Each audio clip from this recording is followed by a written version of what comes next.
নিতাই গৌর প্রেমানন্দে হরি বল হরি বল। তাহলে চলেন আজকে নবদ্বীপের মাটিতে আজকে দেখবো যিনি সত্যতে নারায়ণ, ত্রেতাতে রাম, দাপরে কৃষ্ণ আর কলিতে হলেন শ্রীকৃষ্ণ চৈতন্য মহাপ্রভু। নদিয়ার মাটিতে কৃষ্ণ গৌর হয়ে এলো। যেদিন এসেছিল সেদিন নদিয়ার অবস্থাটা কেমন ছিল জানো? বৈষ্ণব মহাজনেরা বৈষ্ণব পদ লিখছে, বাবা কত সুন্দর কথা। রাধে ওগো জয় জয় কলরব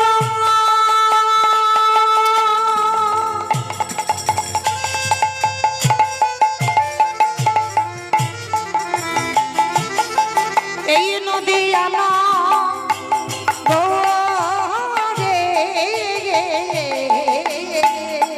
ওগো জয় জয়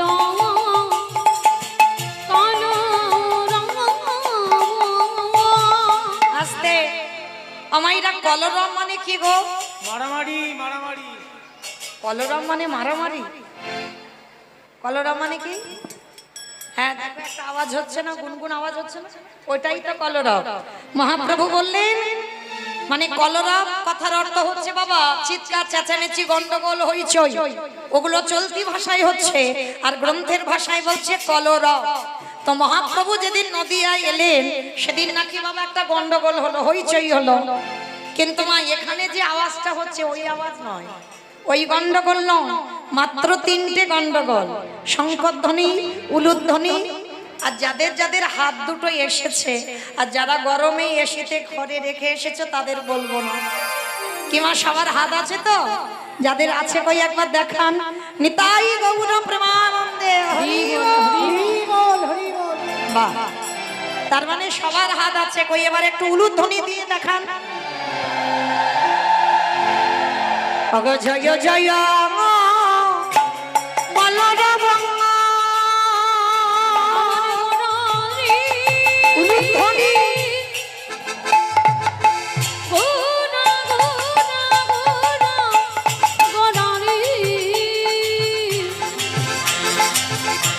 গোডা গোডা গোডা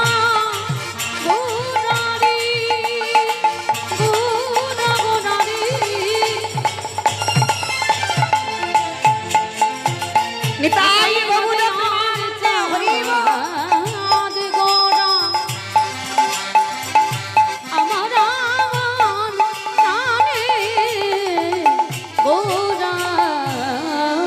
আহা জয় জয়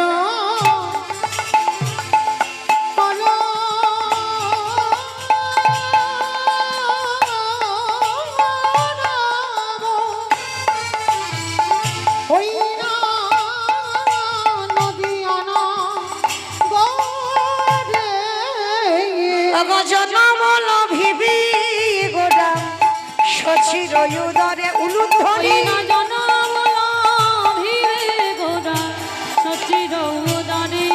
ওই না জনমল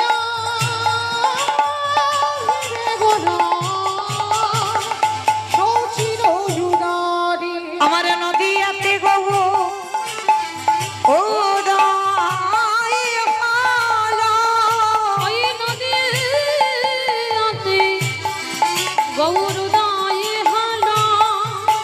ওই না রাধা প্রেমে আস্বাদিতে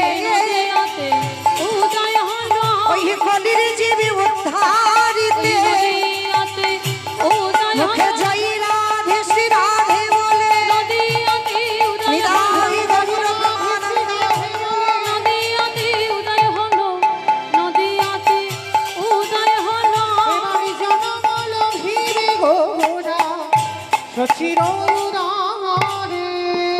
আস্তে। এইবার মাইনা আমি একটু বলবো আর আপনারা মন প্রাণ দিয়ে আস্বাদন করবেন, কেমন? কৃষ্ণ কলিতে গৌর হয়েছিল, কার ডাকে এলো? আমার থেকে আপনাদের অভিজ্ঞতা বেশি, মা শান্তিপুরের মাটিতে বুড়ো অদ্বৈত আচার্য মশাই। আচ্ছা মা, এখানে আমাদের প্রশ্ন তো রয়ে যায়, পৃথিবীতে লাখ লাখ ভক্ত আছে, কোটি কোটি ভক্ত আছে, ভক্তের অভাব নাই, তাহলে আজকের কৃষ্ণ যে কলিযুগে গৌর হলো এসেছিল একজনের ডাকে, শুধু শান্তিপুরে বুড়ো মালি অদ্বৈত আচার্য গোসাই। কেন? আর কি জগতে ভক্ত ছিল না বাবা? একেবারে অদ্বৈত আচার্যের ডাকে আসতে হলো। তাহলে এই অদ্বৈত আচার্য গোসাইটা কে? যার একটা নাম হচ্ছে বাবা মৃত্যুঞ্জয়। আমাইরা মৃত্যুঞ্জয় কোন ঠাকুরকে বলে গো? কালী ঠাকুরকে, কালী ঠাকুরকে। কালী ঠাকুরকে নাকি মৃত্যুঞ্জয় বলে? মানে খিচুড়ি স্কুলে যাই না। শিব ঠাকুর, তাই তো? শিব ঠাকুরের একটা নাম হচ্ছে মৃত্যুঞ্জয়। কেন না সত্য ত্রেতা দাপর এই তিন যুগে আমার বাবার মৃত্যু হয়নি, একই শিব মৃত্যুকে জয় করে রেখেছে। তাহলে বাবা কিন্তু কলিযুগে ওই বাবা হয়েছেন অদ্বৈত আচার্য গোসাই। তাহলে এখানে আমাদের জানার বিষয়, তিন যুগে বাবা শিব হলো, কলিযুগে শিব হচ্ছে না কেন? অদ্বৈত আচার্য গোসাই হলো কেন? তার একটা কারণ, যাকেই জিজ্ঞেস করি বাবা সে একটা কথাই উত্তর দিয়ে দেয়, বলে কলিযুগ তো মানে টান দিয়ে কথা, তার মানে কলিযুগ নাকি ভালো নয়। কি মাইরা আপনারা কি বলেন? কলিযুগ ভালো নয়? ভালো, বেশ ভালো নয়। যদি ভালো না হতো মা, বিচার করে দেখেন, প্রমাণ তো পেয়ে যাবেন। সত্যযুগে ভগবান হিরণ্যকশিপুরকে মারল অস্ত্র ধারণ করে। ত্রেতা যুগে রাম অবতারী রাবণ কুম্ভকর্ণকে মারল। দাপর যুগে অগন্তি বাবা, আমার থেকে আপনাদের মুখস্থ বেশি, কংস, শিশুপাল, দন্তবক্ষ, কালিয়নাথ, পুতনা, অকাসুর, বকাসুর, অরিষ্টাসুর, মানে শুধু মারামারি করে গেল। কিন্তু কলিযুগে আমার চৈতন্য মহাপ্রভু কাউকে ধরে মেরেছে? ও বেটা খেয়েছে, মার খেয়েছে বই, কাউকে মারে।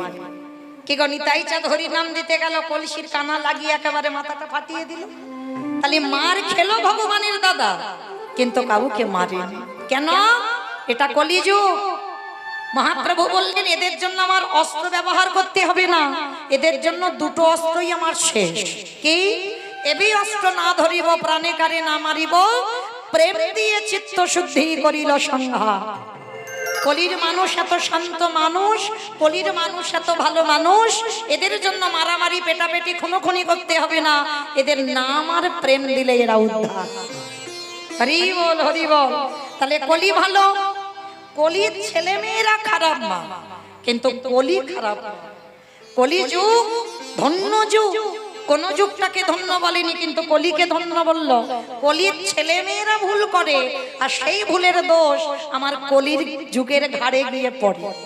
কিন্তু কলি খারাপ নয়, কলি ধন্য যুগ। তাহলে কলি যদি ধন্য হলো, তাহলে মা শিব ঠাকুর কেন এলো না? সত্যতে শিব, ত্রেতাতে শিব, দাপরে শিব, আর আমরা এত শিব চতুর্দশী করি, এত শ্রাবণ মাসে সবুজ সবুজ চুড়ি পড়ি। কি গো মা, তোমাদের এদিকে আছে সবুজ চুড়ি পড়া? এখানেও আছে।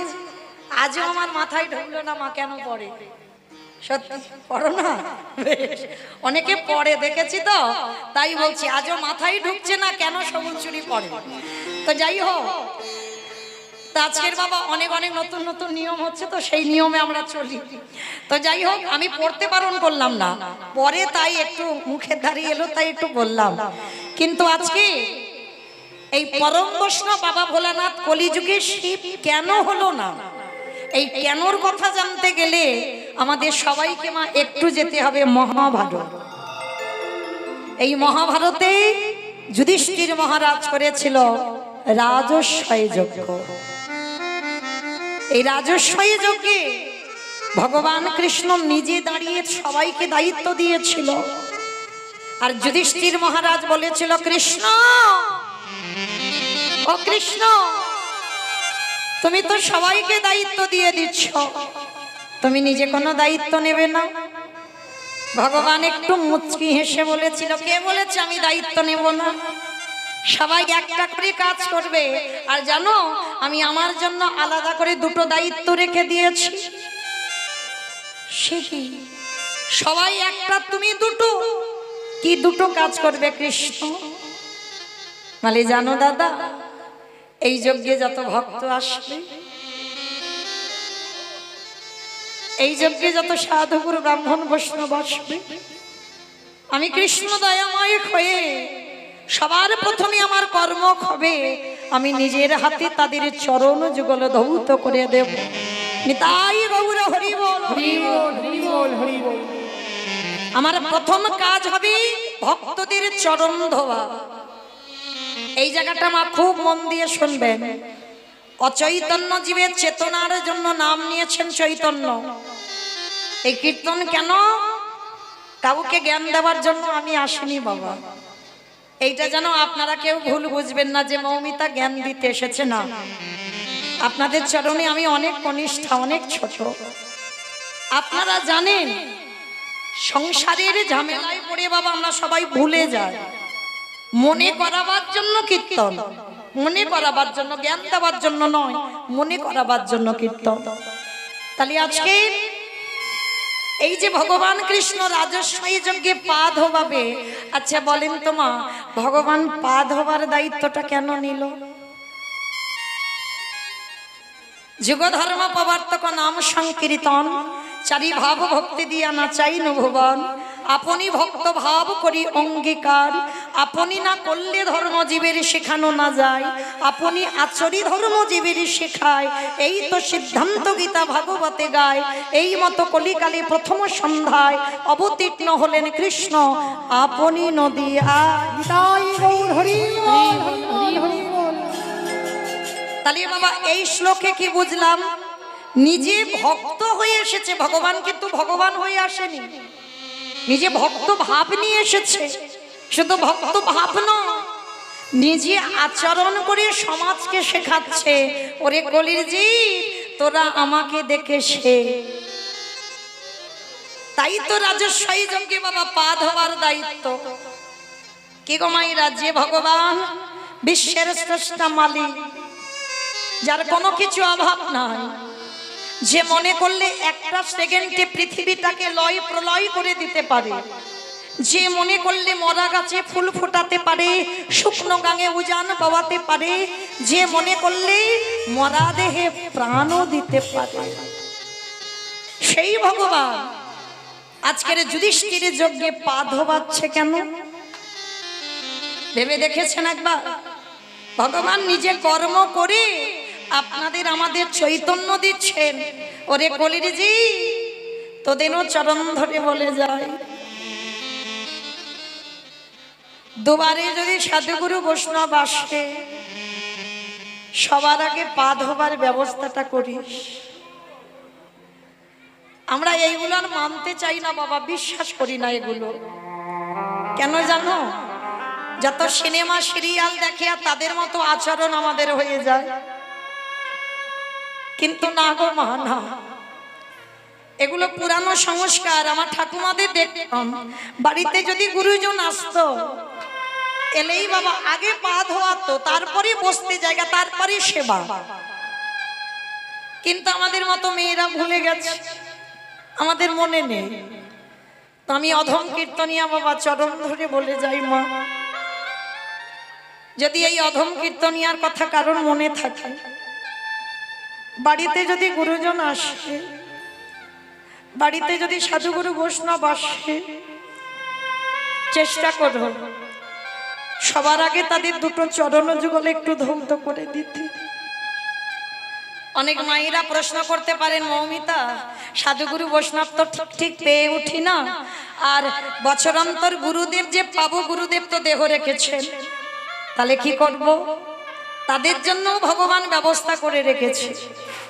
যারা এখানে ভাগবত জ্ঞানী, যারা ভাগবত পড়েন, ভগবান কৃষ্ণ সুদামাকে বলেছিল, সুদামা এই পৃথিবীতে সব থেকে বড় গুরু তো যে যার ঘরের বাবা মা, তারপরে গুরু হলো শিক্ষা গুরু, দীক্ষা গুরু, তারপরে গুরু হলাম আমি ভগবান। কই একবারও তো ভগবান কোনোদিন বলিনি বাবা আমি বড় গুরু। কেন জানো? যে বড় হয় সে জীবনে কোনোদিন বাবা আগে গিয়ে বলে না আমি বড়। জগৎ যদি বলে বড়, সেই বড় হয়। আমি বড় বললে তো বড় নয়। ভগবান নিজে নিজেকে বড় বলেনি, সবার আগে বাবা মার জায়গাটা দিয়েছে। ভগবান বললেন কোন ভক্ত যদি বৃন্দাবন না যায়, নবদ্বীপে না যায়, হরিদ্বারে না যায়, দক্ষিণ ভারত না যায়, পশ্চিম ভারত যদি না যায়, কোন ভক্ত যদি বছরে ওই কুম্ভ মেলায় স্নানও যদি না করে, যদি বছর অন্তর জীবিত ভগবান পূজা করে, অমাইরা জীবিত ভগবানকে সবাই আমরা জানি, মানি কজন? আমরা সবাই জানছি জীবিত ভগবান যে যার ঘরের বাবা মা, মানছি কজন? লাখ টাকা খরচা করে বাবা দুর্গা পূজা করছি, লাখ লাখ টাকা খরচা করে বাবা হরিনাম যজ্ঞ করছি, লাখ লাখ টাকা খরচা করে কালী পুজো, লক্ষ্মী পুজো, সরস্বতী পুজো, বাঙালির 12 মাসে 13 পার্বণ সব পুজো করি। কিন্তু একজন ভক্তকে বাবা হৃদয়ে হাত রেখে বলতে বলেন যে তুমি জীবিত ভগবান বছর অন্তর পুজো করো তো? আর জীবিত ভগবান তো যে যার ঘরের বাবা মা। আমার জীবিত ভগবান পূজা করতে গেলে লাখ টাকা লাগে না গো। একটু বাবা মাকে বসিয়ে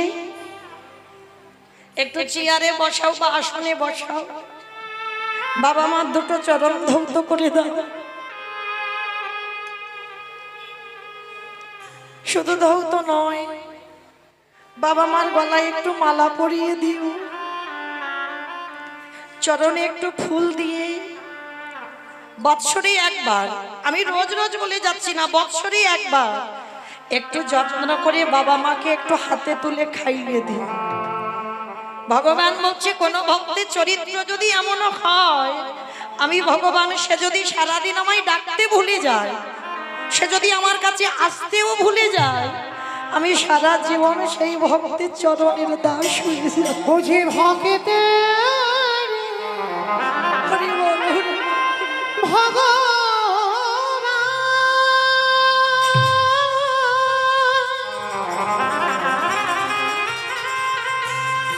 বুঝি ভক্ত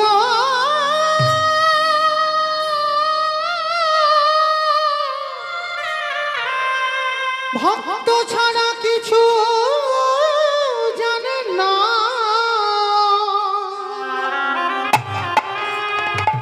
তাই তো যুগে যুগে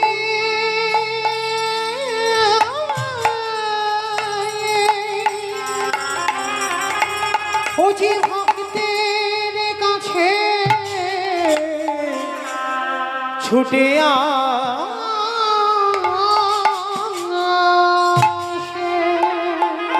ও মাইরা, যাদের কপাল ভালো নয়, যারা হারিয়ে ফেলেছো, তারা সারা জীবনে তো মাথা ঠুকলে আর পাবে না। যাদের আছে, আমি অধম কীর্তনিয়া চরণ বলে যাই, ওই দুটো চরণ একটু যত্ন করে রেখে দিও। কেন জানো? ভগবান বারবার বলছে আমি ভক্ত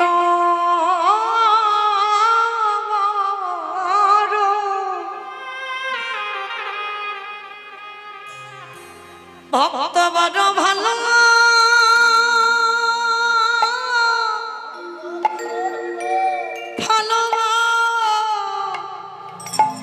ভালোবাসি আমি যে ভক্ত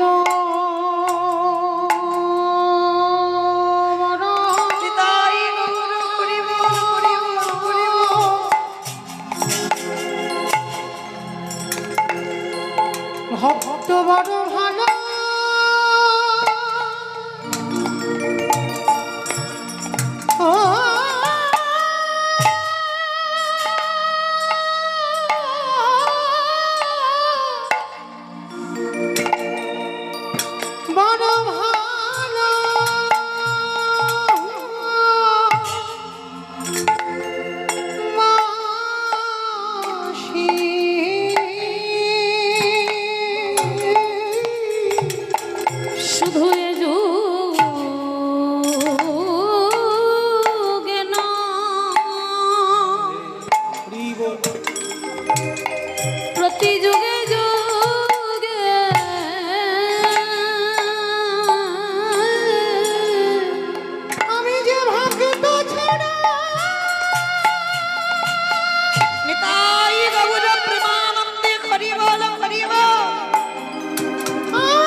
আমি যে ভক্ত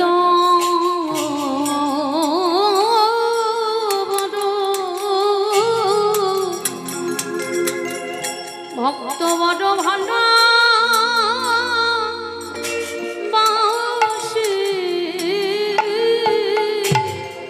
আমাইরা ভগবান শুধু পা ধোবালো না, আরো একটা কাজ করছিল। কি কাজ জানো? ওই যত ভক্ত প্রসাদে পেল,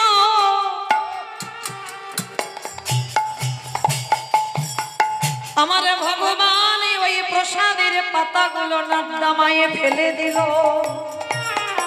শুধু নর্দমায় ফেলে না, ওই ভক্তদের এঠো পাতাতে যে প্রসাদীগুলো লেগেছিল, আমার ভগবান সর্বঙ্গে সর্বঙ্গে লেপনে করে। ওগো ভক্ত কৃপা কৃপা করো বলে এঠো সর্ব অঙ্গে লেপন করে। এবারে ভক্ত কৃপা নেতাই গৌর কৃপা করো বলে এঠো সর্ব অঙ্গে লেপন করে। আজ যুধিষ্ঠির বলল কৃষ্ণ ওহে কৃষ্ণ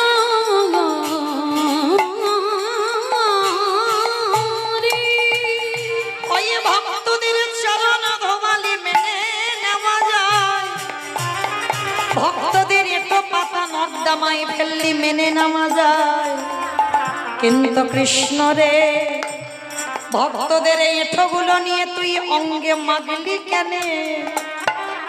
ভগবান হেসে বলল, শোনো শোনো দাদা, এই জগৎ সংসারের মাঝে সবাই তো পাপই করে, সবাই আমরা পাপী, কিন্তু ভগবান বলছে শোনো দাদা, সবাই পাপই করে, সবাই পাপী হয়েছে, কিন্তু আমি হলাম দাদা গো মহা পাপী। এ জগতে সবার বিচার করি বটে,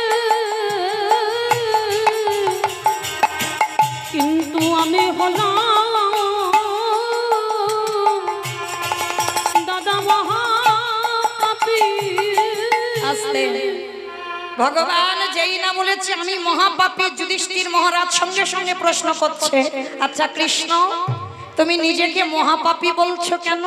বলে পাপী নয়, বলে এই জগতে কেউ তো জানে না, ওই ত্রেতা যুগে আমি বালিকে নৃশংসভাবে হত্যা করেছিলাম।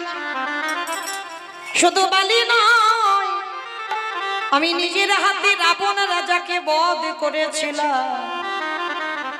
কি গো, সেই যে অকাল বোধন দুর্গা পূজা করে রাবণ বধ হলো, তাহলে এই যে রাবণ বধ হলো, আবার বালিকে নৃশংসভাবে হত্যা করেছিল, এই দুটো পাপ আমার ভগবান রামচন্দ্রের মাথা থেকে পায়ের নখ পর্যন্ত পাপী হয়ে গেল। হরি বল। কারণ আচ্ছা মা বলতো দেখি, রাবণ ভালো লোক না খারাপ লোক? ভালো লোক। হাই ভগবান, সব বোধহয় গরমে মাথাটা গেছে।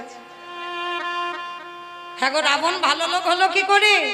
যে ভগবানের বউ তুলে নিয়ে চলে যায়, সে কোনোদিন ভালো লোক হয়? ধরো তোমাদের গ্রামে কোনো লোক একটা লোকের বাড়ি থেকে বউ চুরি করে নিয়ে চলে যাচ্ছে, সমাজ তাকে ভালো বলবে কি মা? ভালো বলবে? তাহলে রাবণ রাজা রামচন্দ্রের বউ চুরি করে নিয়ে গেল, সীতামাকে নিয়ে চলে গেল, তথাপি তোমরা সবাই বলছো রাবণ ভালো? ভালো নয়? হ্যাঁ, এই যেন একজন মা বলেছে তাহলে ভালো নয়। হরি বল। এইখানে আমরা যত যত ভক্ত আছি মা, ভক্ত দু রকম হয়, ভক্ত এখানে এক রকমের নয়। এক একটা হচ্ছে অন্তর জগতের ভক্ত, একটা বহির জগতের ভক্ত। আর এই কীর্তন বিষয়টা সবার আগে জানতে হবে বাবা একটু নারকেলের মতো। আমাইরা নারকেল দেখেছো? নারকেলের বাইরে একটা খসা থাকে, সেই খসাটা ছাড়ালে কি নারকেল পাবো? ভিতরে গিয়ে দেখবে বাবা আরো বেশি শক্ত।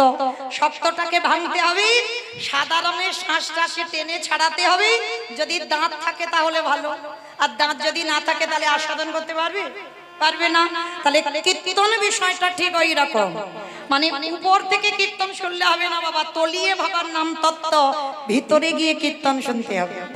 হ্যাঁ, তাহলে রাবণ রাজা এক একজন বলছে ভালো নয়, এক একজন বলছে ভালো। ভালো নয় কারা বলবে? যারা বহির জগতের ভক্ত। আর ভালো কারা বলবে? যারা অন্তর জগতের ভক্ত, মানে যারা তলিয়ে কীর্তন শুনছে বাবা, ভিতরে গিয়ে কীর্তন শুনছে, তারাই বলবে রাবণ ভালো। তাহলে রাবণ যদি ভালো হলো, ভগবানের বউ চুরি করলো কেন? হরি বল। এগো মায়েরা, যারা এখানে রামায়ণ শোনেন বা রামায়ণ পড়েন, আচ্ছা সীতামা বলেছিল প্রভু সোনার হরিণ ছুটে যাচ্ছে, হরিণটাকে একটু ধরে দাও। কি মা কাহিনীটা জানো? আমার বলতে হবে না, বলেছিল তো সীতামা যে হরিণ ছুটে যাচ্ছে, হরিণটাকে ধরে দাও। সোনার হরিণ, তাই তো? আচ্ছা মা, একটা বাচ্চা ছেলেকে জিজ্ঞেস করে দেখো, হ্যাঁ রে বাবা সোনার হরিণ ছোটে? সোনার হরিণ এক জায়গা থেকে এক জায়গা যায়? সে এক কথাই বলে দেবে মা, সোনার হরিণ আলমারিতে সাজিয়ে রাখা হয়, সোনার হরিণ ছোটে না। তাহলে একটা বাচ্চা ছেলে জেনে গেল, আর আমার রঘুপতি রামচন্দ্র যে বিশ্বের স্রষ্টা মালিক ভগবান, সেই ভগবান জানে না ওটা মরিচি রাক্ষস, ওটা সোনার হরিণ নয়, ওটা রাক্ষস মরিচি স্বর্ণ হরিণীর রূপ ধারণ করে ছুটে যাচ্ছে। রামচন্দ্র জানতো না? খুব জানতো। তাহলে সীতামা বলল, আর আমার রামচন্দ্র হরিণ ধরবে বলে ছুটে গেল। সব বাবা আগে থেকে পরিকল্পনা রেডি করে আসা, কীর্তন এমনি এমনি নয়। কারণ রামচন্দ্র জানতো আমি যদি হরিণে ধরতে না যাই, তাহলে রাবণে আমার বউ চুরি করবে না, আর সীতা চুরি যদি না হয় লঙ্কাতে লক্ষ্মী প্রতিষ্ঠা পাবে না। লঙ্কাতে লক্ষ্মী প্রতিষ্ঠা না হলে তুলসী গাছ হবে না, তুলসী পাতা না হলে প্রসাদ হবে না, প্রসাদ না হলে সেই প্রসাদের সেবা না করলে কৃষ্ণ ভক্তির উদয় হবে না, কৃষ্ণ ভক্তির উদয় না হলে রাবণের বংশ কোনদিন উদ্ধার হবে না। ওই কৃষ্ণ উদয় না হলে ওই বংশ কোনদিন উদ্ধার পেত না। আস্তে আমাইরা, এখানে কিন্তু একটা তত্ত্ব বেরোলো, বুঝতে পেরেছ কি? সীতামা যতদিন না লঙ্কায় গেছে ততদিন কিন্তু তুলসী গাছ হতো না। মানে যতবার ওই রাবণ রাজার লঙ্কাতে, সোনার লঙ্কা, যতবার তুলসী গাছ পোঁথে ততবার মরে যায়। একটা কথা মনে রেখো মা, অনেক বাড়িতে আছে তুলসী গাছ পুঁতবে আবার মরে যাবে। তাহলে মনে রেখো সেই বাড়ির ধারে কাছে আর লক্ষ্মী নেই। হ্যাঁ, যার জন্য তুলসী গাছ তুমি বাঁচাতে পারছো না। আর যে বাড়ির দেখবে তুমি কোনো যত্নই করো না বাবা, মানে আশেপাশে তুলসীর যেন বৃন্দাবন হয়ে আছে, মনে রেখো সেই বাড়ির ধারে কাছে লক্ষ্মী আসা যাওয়া করে, তাই তোমার বাড়ি এত তুলসী গাছ। নিতাই গৌর হরি বল, হরি বল, হরি বল, হরি বল। যেদিন সীতামাকে তুলে নিয়ে গেল সেই দিন থেকে তুলসী গাছ জন্মালো, আর মরে না। আর তুলসীর পাতা প্রসাদে দিলাম, মহাপ্রসাদ হয়ে গেল। আর সেটাই যখন লঙ্কাতে প্রসাদী পেত, কৃষ্ণ ভক্তির উদয় হতো। আর কৃষ্ণ ভক্তির উদয় হলে রাবণের 1 লক্ষ ছেলে আর 1.25 লক্ষ নাতি উদ্ধার হয়ে গেল। নিতাই গৌর হরি বল, হরি বল, হরি বল।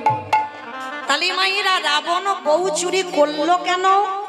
ভগবানের বউ চুরি করলো কেন? ও মাইরা, সিনেমা টিনেমা দেখো? আচ্ছা সিনেমা বাদ দাও, সিরিয়াল দেখো?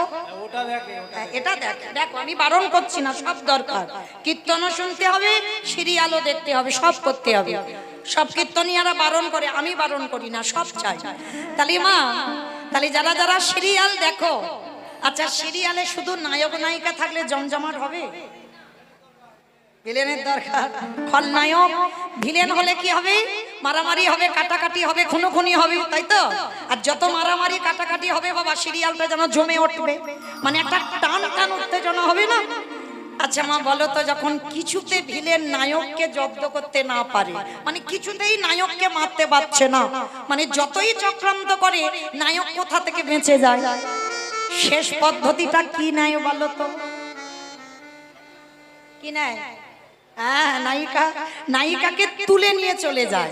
আর নায়িকাকে যদি একবারে তুলে নেওয়া যায়, তাহলে নায়ক কি করবে? আর নায়কের কাছে যেতে লাগবে বাবা 10 তলা বিল্ডিং থেকে নায়ক ঝাঁপিয়ে নায়িকার কাছে যাবে না? কি আমি বাহ্যিক জগতের কথা বলছি, এবার সেটা বাবা শাস্ত্রে একটু মিলিয়ে দেখেন।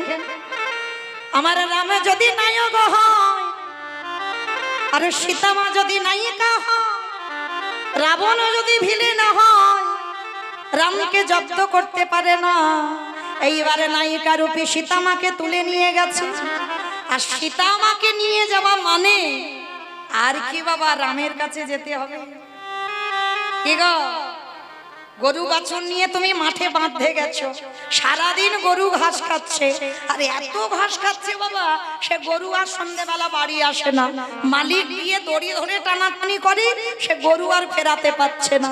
শেষে লীলার পাশে ভাবুক বললেন, মূর্খ, ওই গরুর দড়ি ধরে টানতে হবে না, ওর ওই বাছুরটা চারিদিকে ছুটোছুটি করে, ওই বাছুরটাকে যদি একেবারে কোলে নিতে পারো, আর গরুর দড়ি ধরে টানতে হবে না, ওই গাভী আসবে তোমার পিছু।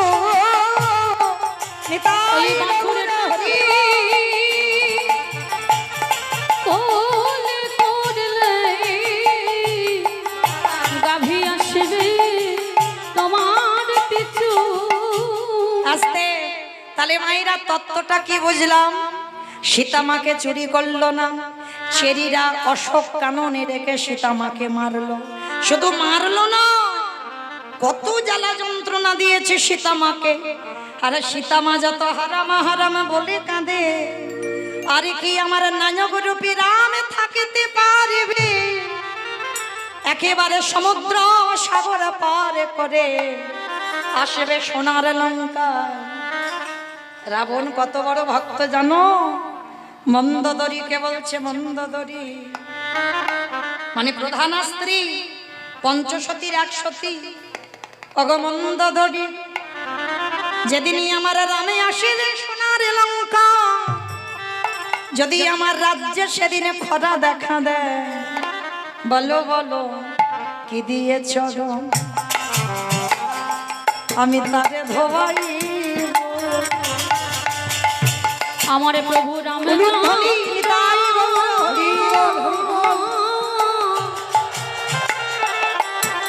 প্রভু রামচন্দ্র শিবার কালে কি দিয়ে চরণ ধোয়াইব। আস্তে, তাহলে বাবা রাবণ রাজা সেই ভক্তি, আর সেই রাবণকে মেরে আমার রামচন্দ্রের পাপ হয়েছিল। এমন পাপ হলো বাবা, সেই মাথা থেকে পা পর্যন্ত যে পাপ, সেই পাপটা ধুচ্ছে কবে? কৃষ্ণ অবতারে যুধিষ্ঠির রাজস্বই যজ্ঞে। আমাইরা পরিষ্কার বুঝতে পেরেছ? তাহলে রাজস্বই যজ্ঞে ভগবান কৃষ্ণ যজ্ঞের দরজায় দাঁড়িয়েছে। অগ্নিদেব, পবনদেব, বরুণদেব, ইন্দ্রদেব, ইন্দ্রাণী, ব্রহ্মা, সাবিত্রী, শিব, দুর্গা সব পরপর লাইনে আছে, আর কৃষ্ণ একে একে ডাকে সবার পা ধোয়ায় আর যজ্ঞের ভিতরে প্রবেশ করে।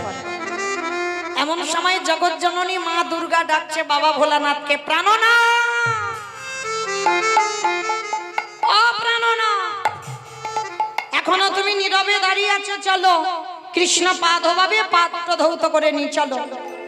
আর যেই না বলেছে পা দুটো ধৌত করে নিয়ে চলো, এমন সময় আমার ভক্ত বাৎসল্য ভগবান মুচকি মুচকি হাসছে। বাবা ভোলানাথ বলছে, পার্বতী তোমার মাথা আসতে, পার্বতী তোমার মাথা ঠিক আছে তো? বলে কেন? বলে হ্যাঁ গো গিন্নি, ভগবান পা ধোবাবে আর আমরা মূর্খ, আমরা পা দুটো বাড়িয়ে দেব। শোনো, তোমার যদি ধোবার ইচ্ছা হয় তো তুমি ধোয়াও, আমার পা আমার কৃষ্ণ ধোয়াতে পারবে না। আর ভগবান মুচকি হেসে বলছে, দেখেছো এই বেটার ভাব কি? আমি রাবণকে বধ করে, বলিকে বধ, বালিকে বধ করে যে পাপ হয়েছে, সেই পাপ ওই বেটার পা না ধোয়ালে আমি মুক্তি পাবো না।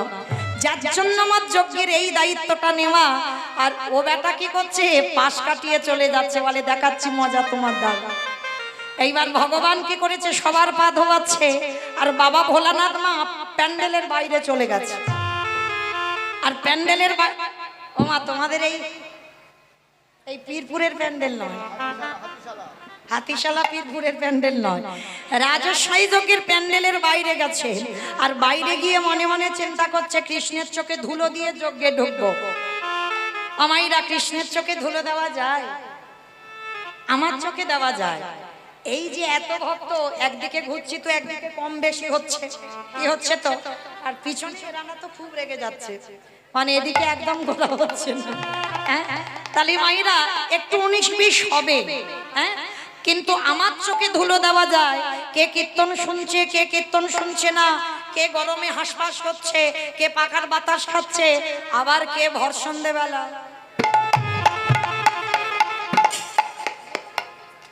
আমি দেখতে পাচ্ছি না, কিন্তু যে ছেলেটা বাঁশিটা ধরে আছে, কি গো, খাতা কলমে লিখে সময় মতো ঘরে যে যার পৌঁছে দেবে, আমার কিছু করতে হবে না।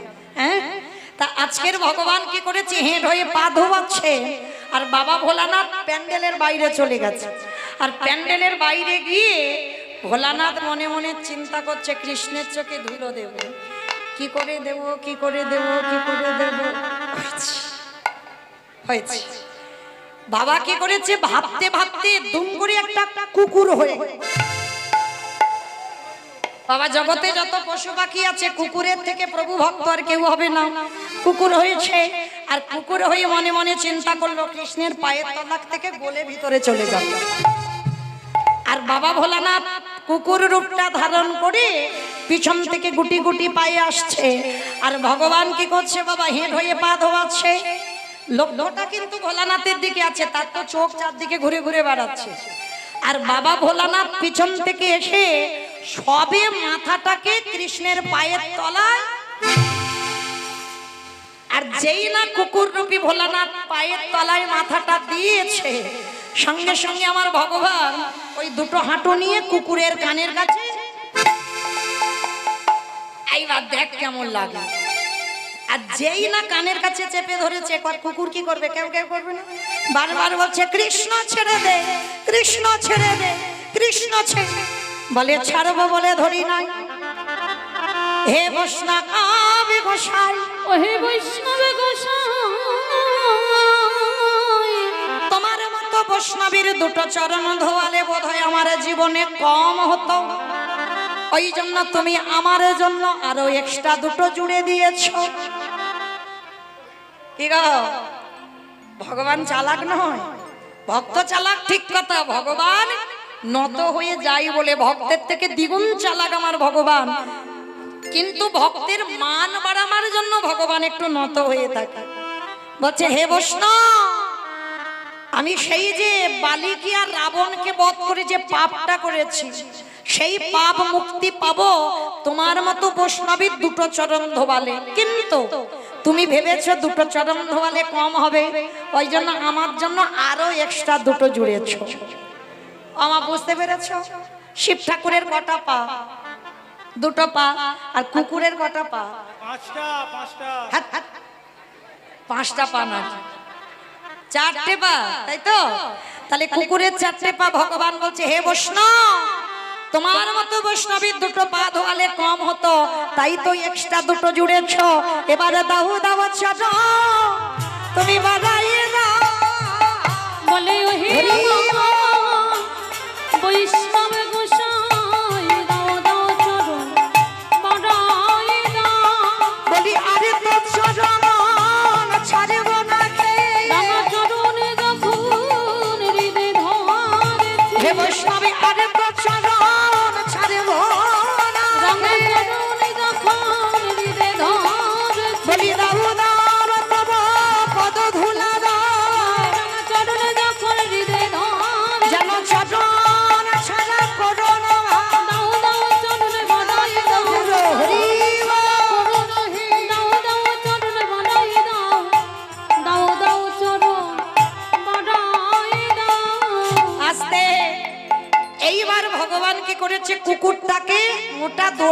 বেঁধেছে আষ্টে পৃষ্ঠে। আমার দড়ি দিয়ে বাঁধলে কি হবে? কুকুরের চারটে পা ছটফট করছে। ভগবান বলে এবার পায়ের ব্যবস্থা করতে হবে। এইবার চারটে পা এক জায়গায় দড়ি দিয়ে বেঁধে দিয়েছে। সবার চরণ ঘটির জল দিয়ে ধৌত করছে। আর বৈষ্ণবের বেলা কি করেছে জানো? ও মাইরা, সব জায়গায় অপরাধীদের ক্ষমা আছে, একজন অপরাধীকে আমার ভগবান জীবনে ক্ষমা করে না।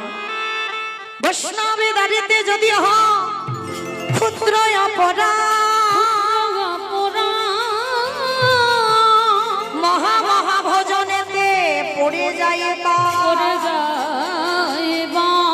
বৈষ্ণব দেখে যেবা নানমায় মুন্ড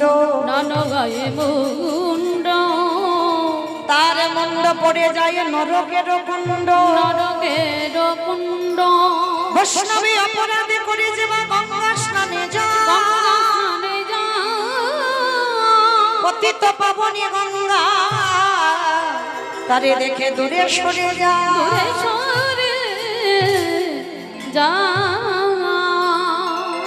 বাবা ভোলানাথ কুকুর হলো আর কৃষ্ণ দড়ি দিয়ে চারটে চরণ বেঁধে খালি বিলি নদী নালার জল নয়।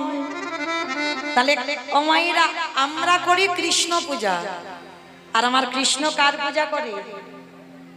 বাবা ভোলানাথের পূজা করে। পরম বৈষ্ণব, ত্রিলোকের বৈষ্ণব, সেই বৈষ্ণবের পূজা করছে আমার ভগবান। তাহলে বাহ্যিক জগতের কোনো জল নয়। ও মায়েরা, 12 জন বৈষ্ণবের মধ্যে বাবা ভোলানাথ হচ্ছে বৈষ্ণবের আচার্য, বৈষ্ণবের আচার্য। কিন্তু যে বৈষ্ণবের আচার্য হয়, ও মায়েরা দেখেছেন বাবার গলায় তুলসীর মালা আছে? নেই? দেখেছেন বাবা দাদার সঙ্গে তিলক সেবা করেছে? করেনি।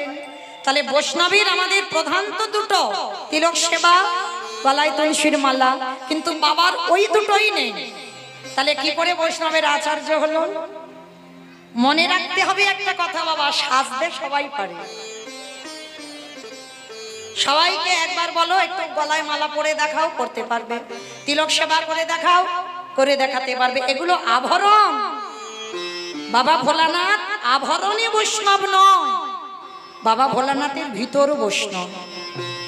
আর আভরণটা সবাই পারে বাবা, ভিতর বৈষ্ণব করে একবার দেখাও। সে তুমি তুলসীর মালা পড়ো আর তিলক সেবা করো, তুমি প্রসাদ ভোজি হও, তুমি শিখা রাখো আর জপের মালা নাও বা না নাও, তোমার ভিতরে যদি বৈষ্ণব হয়, ত্রিনাদপি শনিচিন তরোরিব সহিষ্ণু না অমানিনা মানদেন কীর্তনীয় সদা। এই শ্লোকটা যে একবার অনুকরণ করে চলবে সেই হবে বাবা বৈষ্ণব। হ্যাঁ, সেই হবে বৈষ্ণব। তুমি আভরণ পরো বা না পরো। হ্যাঁ, তাহলে আজকে সেই পরম বৈষ্ণব হচ্ছে বাবা ভোলানাথ, যার জন্য বেছে নিয়েছিল বাবা একেবারে কেদারনাথ বদ্রীনাথ। নিরজন না হলে ভজন হবে না। এই যে বাবা অপরাধ নিও না, আমি আগে কানটা মুলে নিচ্ছি বলার আগে, আমার কথা নয়। মহাপ্রভু রঘুনাথ দাসকে বলেছিল, রঘুনাথ মর্কট বৈরাগ্য ধারণ করো না, লোকে দেখানি বৈরাগী হইও না। যেদিন প্রকৃত বৈরাগ্য আসবে সেদিন তুমি বৈরাগ্য নিও। না হলে বাবা জপের মালা নিয়ে যদি বলি আলু কত করে গো, পটল কত করে গো, এক হাতে ফোন করে যাচ্ছে, এক হাতে মালা জপে যাচ্ছে, হচ্ছে কি বাবা? অপরাধ নিও না। হবে কি? কখনো হবে না। এগুলো কি হয়? মহাপ্রভু বলছে, আমি নয়, রঘুনাথকে বলছে এগুলো লোক দেখানি বৈরাগ্য। আর মহাপ্রভু রঘুনাথকে বলছে, তুমি জমিদারের ছেলে, তুমি পড়াশোনা করেছো, তোমার বাবা 12 লক্ষ স্বর্ণ মুদ্রা আয় মাসে, নবাবকে কর দিত 8 লক্ষ স্বর্ণ মুদ্রা, তুমি জমিদারের ছেলে। শোনো, তোমাকে আমার কাছে আসতে হবে না, তুমি কর্ম যদি ঠিক করে যাও আমি নিজেই যাব তোমার কাছে। নিতাই গৌর হরি বল। তাহলে বাবা আমি যদি ধর্মকে আঁকড়ে ধরি, স্বয়ং ধর্ম এসেই আমায় রক্ষা করে। তাহলে লোক দেখানির দরকার নাই। আমি যদি ঠিক হই, আমাকে ভগবানের কাছে যেতে হবে না, ভগবানকে আসতে হবে আমার কাছে। যেটা রাবণ করে দেখালো সীতা মাকে নিয়ে, ভগবানকে যেতে হলো। হ্যাঁ, রাবণ এলো না। তাহলে আজকে সেই ভগবান ভোলানাথ রূপী কুকুরে চরম যুগল ধৌত করালো। বাহ্যিক জগতের কোনো জল নয়, তাহলে কোন জল? নয়নের জল একটা একটা করে ভোলানাথ রূপী কুকুরের পায়ে পড়ছে। তখন কুকুর রূপী ভোলানাথ কেঁদে বলল, কৃষ্ণ রে, তোর চরণে অপরাধ করিলাম, পারিস যদি আমায় ক্ষমা করিস। চুপ, যারে ধরি তারে ছাড়ি না, যারে ছাড়িয়ে জীবনে ধরি না। কি মা কথাটা বুঝেছো? যারে ধরে তারে ছাড়ে না, আর যারে ছেড়ে দেয় এ জীবনে কোনোদিন ধরে না। হে বৈষ্ণব, তোমারে ধরেছি মানে কি আমি ছাড়বো বলে মনে হয়? তখন বাবা ভোলানাথ বলল, কৃষ্ণ, এই রাজস্বায়ী যজ্ঞে আমার মতো কুকুরের চরণে তোর চোখের জল পড়ল। আমি তোর কাছে ঋণী হয়ে গেলাম। আমি তোর চরণ ছুঁয়ে প্রতিজ্ঞা করলাম, আগত কলিযুগে আমি কোনোদিন আর শিব হব না, আমি হব অদ্বৈত আচার্য গোসাই।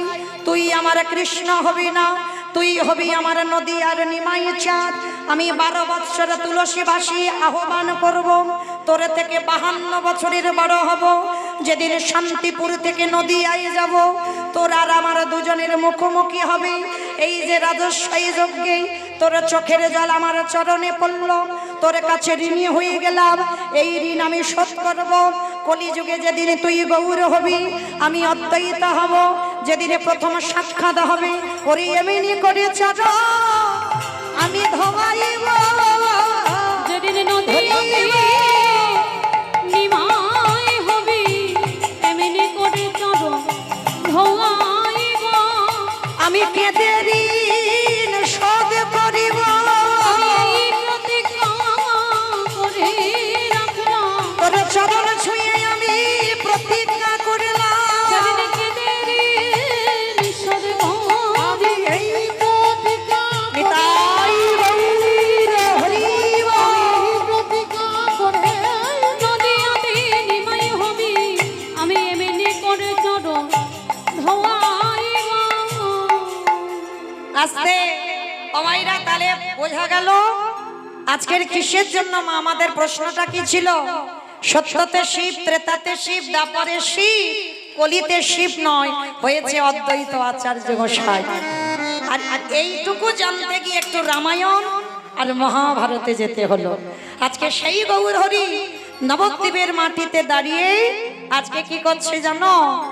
ওগো খেলয়ে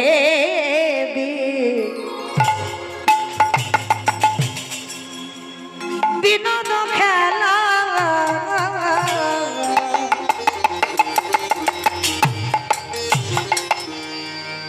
গোরাবন মালি। আজ খেলয়ে উলুধ্বনি মা, উলুধ্বনি। বিনোদ বিনোদ খেলা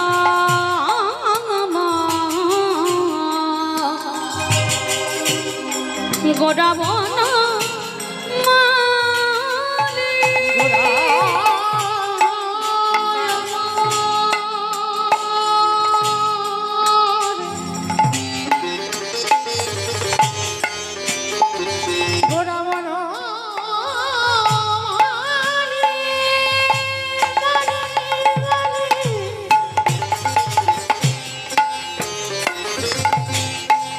ওই ভক্ত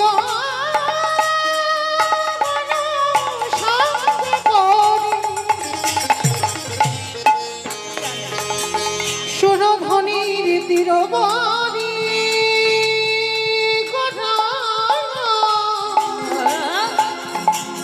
ভক্তগণ সঙ্গে করি আজ বিনোদে খেলা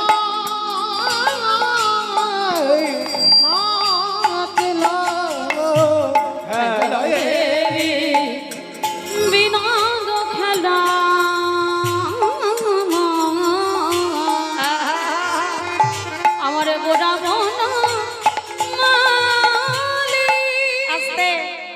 আমাইরা আমার গৌর সুন্দরকে এখানে বৈষ্ণব পদাবলিতে বনমালী বলা হচ্ছে। আচ্ছা মাইরা বলো তো বনমালী কাদের বলে? বনমালী কাদের বলে মা? হ্যাঁ, যারা ফুলের বাগানে কাজ করে, তাই তো? মানে ফুল গাছে যদি আগাছা কুগাছা হয় সেগুলো ফেলে দেয়, চারা গাছে জল দেয়, ফুল তোলে, মালা গাঁথে, এদেরকে বলা হয় বনমালী। হ্যাঁ, তাহলে এখানে বাবা আমরা জড়জগতে যারা ফুলের বাগানে কাজ করে তাদেরকে বনমালী বলি, কিন্তু আমার গৌর হরিকে বনমালী বলা হলো কেন? হে কলির জি, আমার গৌর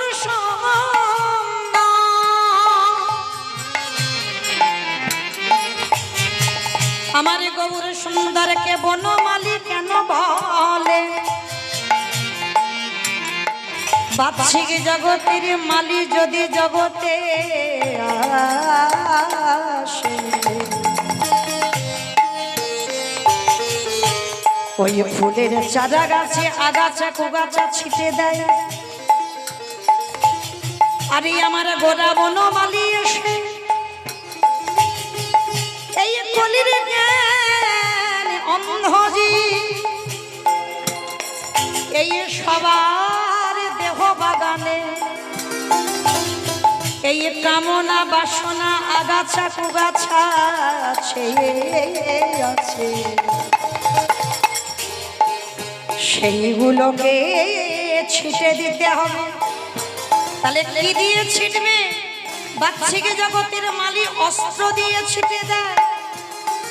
আরে আমার গোরা বনমালী তারে হরি নামের অস্ত্র দাদা, হরি নামের অস্ত্র দাদা, এই দেহ বাগানে কামনা বাসনার ময়লা দূর করে দেয়।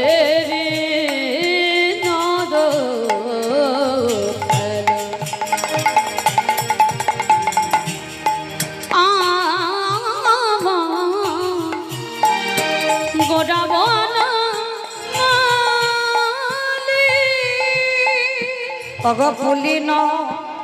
পুলিন বিহার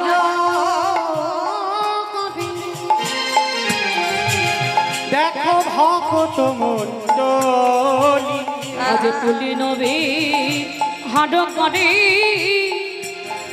যত ভক্ত মণ্ডলী। আজকের প্রভু আমার হরি নামের খেলা খেলছে। তবে মা, এই যে হরি নামের খেলা, এই খেলাতে ওগো কেউ হারে না গা, ওগো সবাই যেতে এই হরি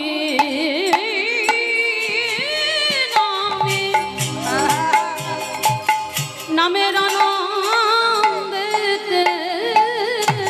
দেখো কেউ হারে না,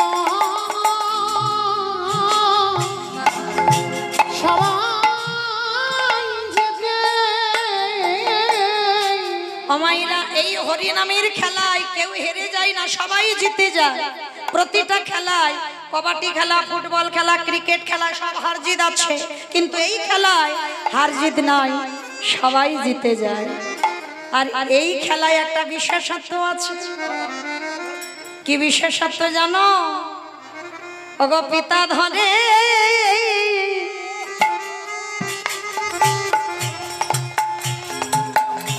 ওগো পুত্রের পায়ে এই হরি নামে আনন্দেতে হরি বল আনন্দেতে মগ্ন হয়ে দেখো দেখো পিতা ধরে পুত্রের পায়ে। মায়েরা, এই হরি নাম শুনতে শুনতে কারোর জ্ঞান থাকে? আপনারা যারা বসে আছেন সামনে, আপনাদের চরণে আমি অনেক ছোট, বয়স তুলনায় অনেক ছোট, হয়তো কোনো পূর্ব জন্মের সুকৃতি ছিল, তাই আপনাদের মতো গুরুজন গুণীজনের সামনে দাঁড়িয়েছে। কিন্তু বাবা আমি যে বড় অধম, আপনাদের সামনে দাঁড়াবার মতো যোগ্যতা সাহস আমার নেই, তবু দাঁড়িয়েছি। কিন্তু আমার থেকে যারা বয়স বেশি, আমি সন্তান সম, তথাপি আমার চরণে এসে পড়ছে। কেন? এই হরিনাম শুনতে শুনতে বাহ্যিক জ্ঞান হারিয়ে ফেলে, ভুলে যায় যে আমি কন্যা সম আর তিনি আমার পিতার সমান বা মাতার সমান। কিন্তু তথাপি চরণে লুটিয়ে পারে, শুধু লুটাই না, আর কি করে জানো? ওগো জড়া জড়ি গা, ওগো ধরা ধরি, ওই হরি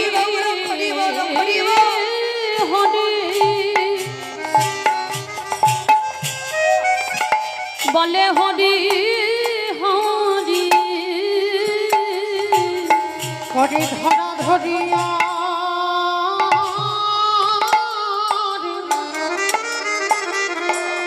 হরি জড়া জড়ি।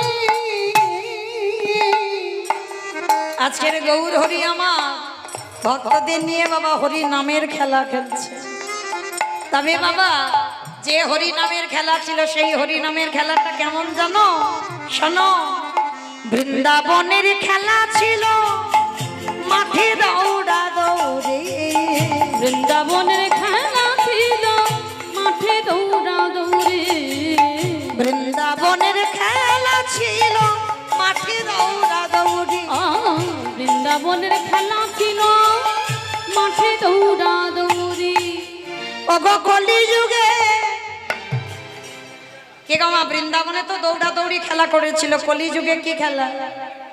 কলি যুগে খেলা হলো ভোলায় গড়াগড়ি। ওই কলিযুগের খেলা হলো ভুলায় গড়াগড়ি। ওই কলি যুগে খেলা হলো ধুলাই গড়াগড়ি। এই কলিযুগের খেলা হলো ভুলায় গড়াগড়ি। বৃন্দাবনের খেলা ছিল গোধন ছাগল, বৃন্দাবনের খেলা ছিল গোধন চড়া।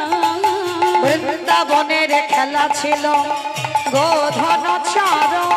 বৃন্দাবনের খেলা ছিল গোধন চড়া। কলি যুগে খেলা হলো কি গো? কলি যুগে খেলা হলো নাম সংকীর্তন। কলিযুগে খেলা হলো নাম সংকীর্তন। এই কলি যুগে খেলা হলো নামে সংকীর্তন। এই কলিযুগের খেলা হলো নাম সংকীর্তন। হরি নামের খেলা খেলেছে গো, নামের খেলা খেলেছে রে। হরি নামের খেলা খেলেছে গো, খেলা খেলেছে রে। ভক্তগণ সঙ্গে করি, নামের খেলা খেলেছে বলি রে। ভক্তগণ সঙ্গে করি। নামের খেলা খেলেছে রে।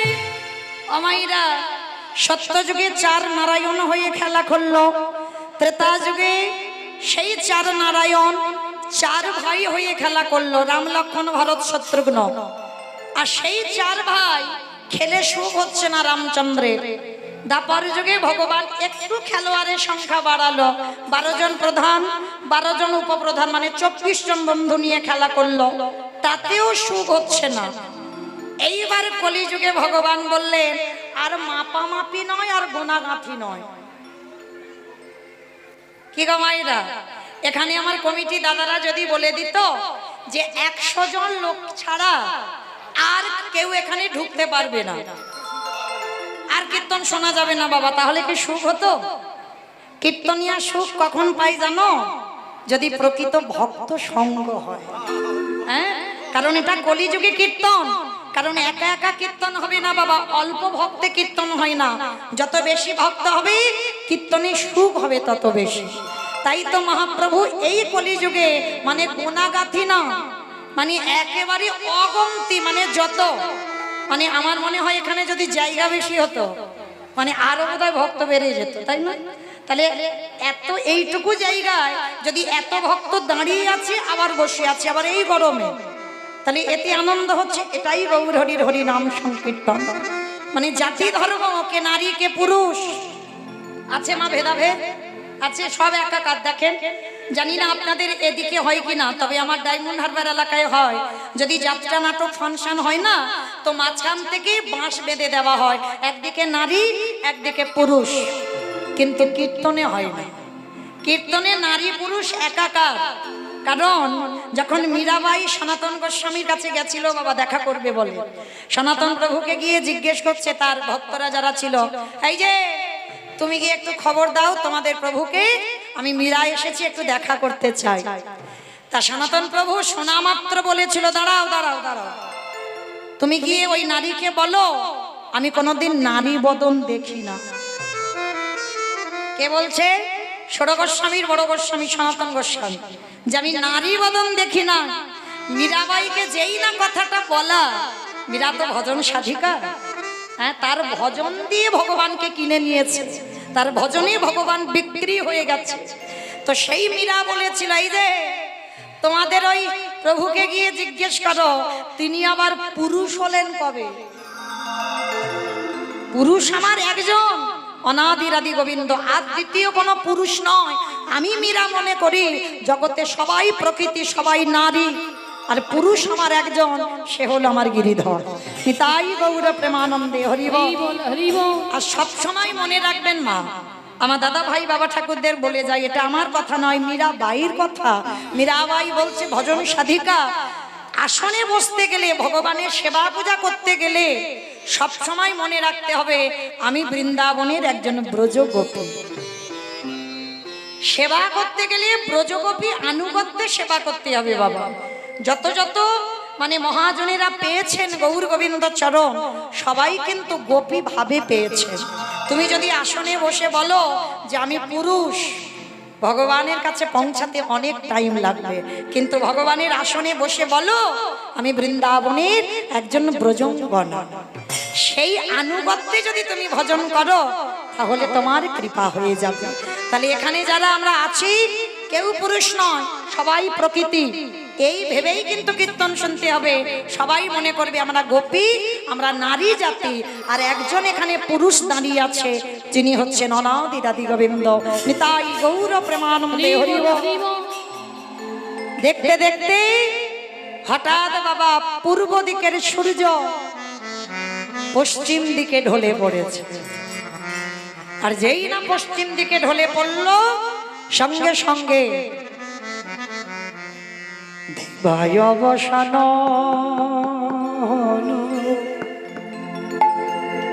গৃহে চলিল। হরি বল হরি বল।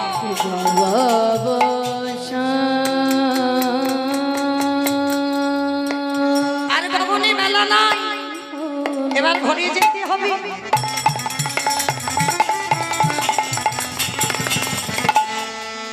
আজ গৃহে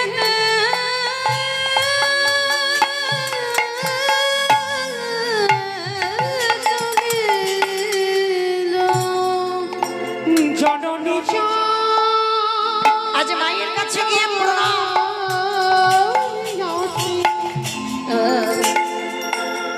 প্রণাম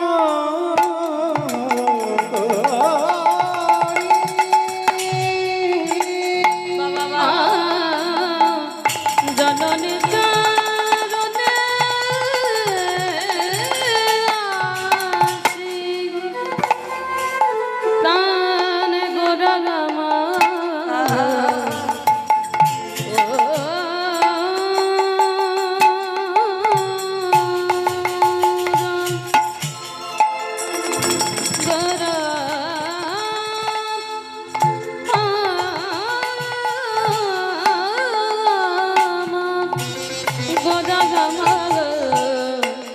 প্রণাম করি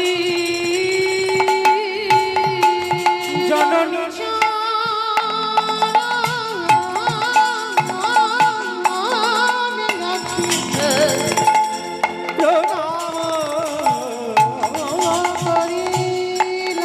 আস্তে অমাইরা জননীর চরণে আসি প্রণাম করিলাম, মানে ভগবান মানে সারাদিন হরিনাম করে ফিরেও প্রণাম। এই যে মা, মা কি বস্তু জানো? এই যে একটু আগে বললাম, মা হচ্ছে সবার বড় গুরু, ভগবান তার প্রমাণ। যেই না প্রণাম করলো। আচ্ছা মায়েরা একটা কথা বলি, এই যে মা জিনিসটা কি? যখন তৃতীয় পাণ্ডব অর্জুন বাবা লক্ষ্য ভেদ করে দ্রৌপদীকে বিয়ে করে আনলো, মা কুন্তির কাছে এসে বলেছিল, মা দেখো তোমার জন্য কি এনেছি। যারা মহাভারত জ্ঞানী বলেছিল না, লক্ষ্য ভেদ করে যখন দ্রৌপদীকে আনলো বিয়ে করে, মা তোমার জন্য কি এনেছি দেখো। সঙ্গে সঙ্গে মা কুন্তি বলে উঠলো, বাবা যাই আনিস না কেন তোরা পাঁচে ভাই ভাগ করে নে। অর্জুন বলছে, ও মা তুমি দেখে বলবে তো, তুমি তো না দেখে বলছো। আবার দ্বিতীয়বারে মা কুন্তি বলছে, খোকা আমি বললাম না আজ পর্যন্ত যা যা করেছিস তোরা পাঁচ ভাই করেছিস, যা যা খেয়েছিস পাঁচ ভাই খেয়েছিস, আমি মা আদেশ দিচ্ছি যাই তুই আনিস পাঁচে ভাই ভাগ করে নে। ও মা বউটা কি ভাগ করার জিনিস? দুবার হয়ে গেল, তিনবারের বেলা আবারও অর্জুন জিজ্ঞেস করছে, ও মা তুমি একবার আমার দিকে চেয়ে বলো কি এনেছি দেখো, তুমি দেখে তারপরে ভাগ করার কথা বলো। মা কুন্তি রেগে গিয়ে বলে উঠলেন, অপদার্থ বলছি না যাই আনিস না কেন তোরা পাঁচে ভাই ভাগ করে নে। যেই না বলেছে পাঁচে ভাই ভাগ করে নে, দ্রৌপদীর হাতটা ছেড়ে দিয়েছে। আর দ্রৌপদীর হাতটা ছেড়ে দিয়ে, আচ্ছা বাবা ধর্মপুত্র যুধিষ্ঠির সে তো সদাই ধর্মের পথে থাকে, তাহলে যুধিষ্ঠির তো বলতে পারতো যে মা দেখো তোমার অর্জুন বিয়ে করে এনেছে লক্ষ্য ভেদ করে দ্রৌপদীকে। ও বেটাও বলেনি, ও বলেনি আর অর্জুনও বলেনি। এইবার হাতটা ছেড়ে দিয়ে অর্জুন গিয়ে বলছে, দাদা মা আদেশ দিয়েছে দ্রৌপদী আমাদের আজকে থেকে পাঁচ ভাই। বলে অসম্ভব, তোর মাথা খারাপ, তুই লক্ষ্য ভেদ করে দ্রৌপদীকে গ্রহণ করেছিস, দ্রৌপদীর উপরে অধিকার আমাদের কারণ নেই। বলে দাদা মা যে বলেছে। বলে আরে পাগল, মা তো না দেখে বলেছে। বলে না দেখে বলুক আর দেখে বলুক, মা তো বলেছে। হঠাৎ কৃষ্ণ এসে হাজির। যুধিষ্ঠির মহারাজ করজোর করে বলছে, কৃষ্ণ তোমার পার্থকে বোঝাও। দেখো ও বলছে নাকি মা না দেখে বলেছে পাঁচ ভাই ভাগ করে নে, বলছে দ্রৌপদী নাকি পাঁচ জনের। তুমি বলো আমাদের কি অধিকার আছে? তুমি বোঝাও, তোমার সখাকে বোঝাও। যেই না বলেছে ভগবান করজোর করে যুধিষ্ঠিরকে বলছে, যুধিষ্ঠির মহারাজ মার কথার উপরে আমার কথা খাটে না। ভগবান পর্যন্ত বলছে মা যদি প্রকৃত মন থেকে কিছু বলে দেয় মার কথার উপরে কথা সাজে না। তা মা যদি মন থেকে বলে থাকে দ্রৌপদী পাঁচ জনের, তাহলে দ্রৌপদী পাঁচ জনের। বলে কৃষ্ণ তুমিও বলছো? বলে হ্যাঁ, একেই বলে মা। কি গো মা, এরকম একটা ছেলে জগতে এখন দেখাতে পারবে এইরকম মাতৃভক্তি? মার কথা অক্ষরে অক্ষরে পালন, মানে বউটাকে ভাগাভাগি করতে বললো, তাও অর্জুন ভাগাভাগি করে নিল, পাঁচ ভাইয়ের হয়ে গেল দ্রৌপদী। হ্যাঁ, আজকের প্রভু আমার এলো আর আসতেই বাবা সারা অঙ্গে একেবারে ধুলো কাদা বালি মাখা। ধুলায় ধূসরই অঙ্গ গদ গদ গদ গদ ধুলায় ধূসরই অঙ্গ, ধুলায় ধূসরই অঙ্গ গদ গদ ধুলায় সরিত গদ গদ রাধা মোহন পদ পদ কহিয়া, রাধা মোহন কহে কর তুহিয়া, রাধা মোহন পদ নিতাই গৌর হরি বল হরি বল হরি বল কহে কর তুহিয়া, এ রাধা মোহন পদ কর তুহিয়া, হে রাধা মোহন পাদ কর তুহিয়া, হে রাধা মোহন পদ কর তুহিয়া, হে রাধা মোহন পাদ কর তুহিয়া, হে রাধা মোহন পদ কর তুহিয়া, হে রাধা মোহন পাদ কর তুহিয়া, হে রাধা মোহন পদ কর তুহিয়া, হে রাধা মোহন পাদ কর তুহিয়া, হে রাধা মোহন পদ কর তুহিয়া, হে রাধা মোহন পাদ কর তুহিয়া, রাধা মোহন পদ কর তুহিয়া, হে রাধা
তু তাহারে স্বরূপ গোপবেশ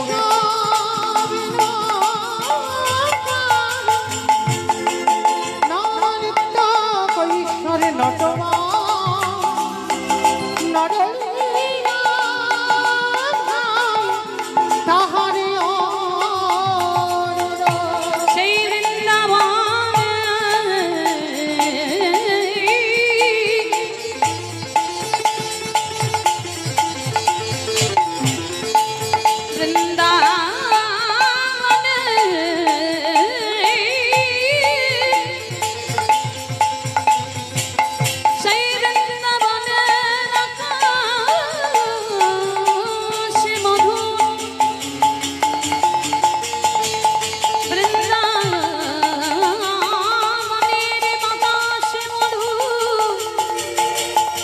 সেই মধুময় বৃন্দাবনে প্রাণে গোবিন্দ কদলীলা করিল।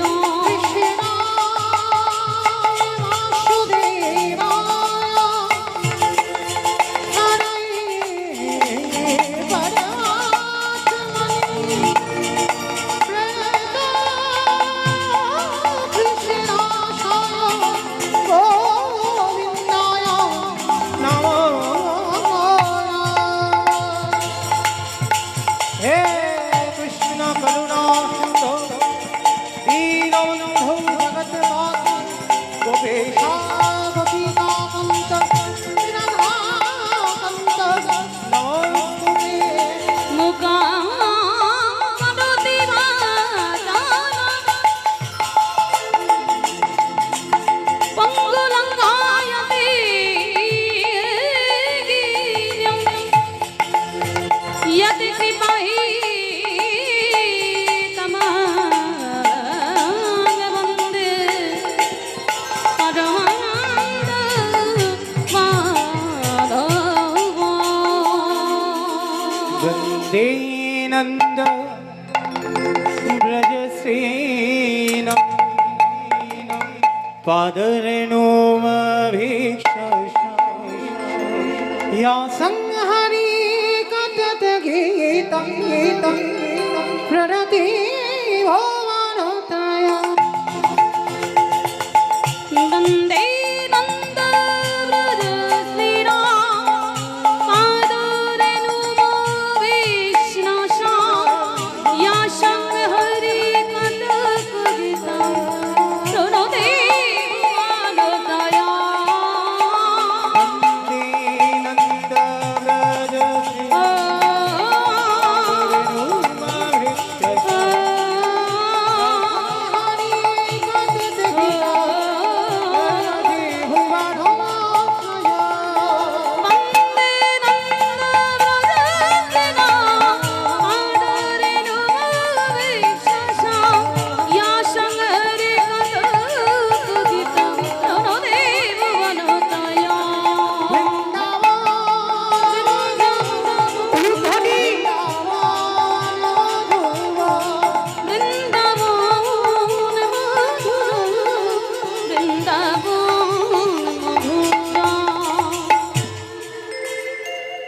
জানি তাই চলুন এবার আমরা সবাই যাব মধুময় ধাম বৃন্দাবন ধাম। ততক্ষণ নবদ্বীপে